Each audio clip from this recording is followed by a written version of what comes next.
नमस्कार, मी डॉक्टर ऐश्वरी राठोड, प्रदेश सचिव, महाराष्ट्र प्रदेश काँग्रेस कमिटी। आज जागतिक पर्यावरण दिवस, परंतु या जागतिक पर्यावरण दिवसामध्ये आपण या उन्हाळ्यामध्ये कशा प्रकारे आपण उन्हाच्या सामोरे गेलेलो आहोत आणि कशा प्रकारे उष्माघाताचे बळी गेले आणि हा जो तापमान आहे, वाढता तापमान कशा प्रकारे आपल्या शरीरावर याने अफेक्ट केलेला आहे। आता हे जागतिक पर्यावरण दिवस हा फक्त नुसती नावापुरताच राहिलेला आहे का, अशा प्रकारचे प्रश्न देखील आपल्या मनामध्ये पडत असतात। बऱ्याचशा लोकांनी म्हटलं की या वर्षीचा उन्हाळा हा खूप गांजलेला आहे।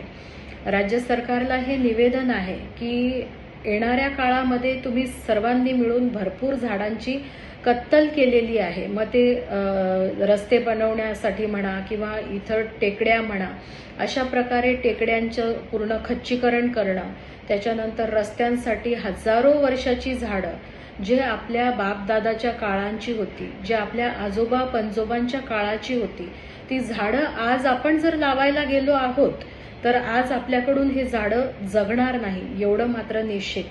परंतु त्या काळची झाडं या लोकांनी तोडून त्याच्यामुळे कशा प्रकारे अतिवृष्टी होते, शेतकऱ्यांचं कशा प्रकारे शेतमालाचं हे नुकसान होतं। तरी येणाऱ्या काळामध्ये निदान जी नॅचरल ब्युटी आहे देशाची, आपल्या जी नैसर्गिक जे आहे, निदान त्याची तरी कत्तल आता करू नका। येणाऱ्या काळामध्ये या झाडांची तोड कदापिही करू नका, हे राज्य सरकारला आणि केंद्र सरकारला निवेदन आहे। कारण की याचा जो तडका आहे तो आपण या उन्हाळ्यामध्ये बघितलाच आहे।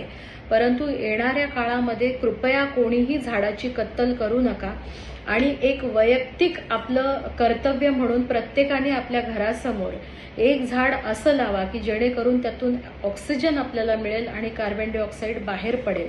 परंतु निश्चित एक मोठं झाड आपल्या घरास पुढे लावणं हे आज गरजेचं झालं आहे। कारण की जी गोष्ट राज्य सरकारला आणि केंद्र सरकारला कळत नसेल ती गोष्ट आपणच आपल्यापासून सुरुवात करावी, असं मला या जागतिक पर्यावरण दिवसाच्या दिवशी करावं असं वाटलं।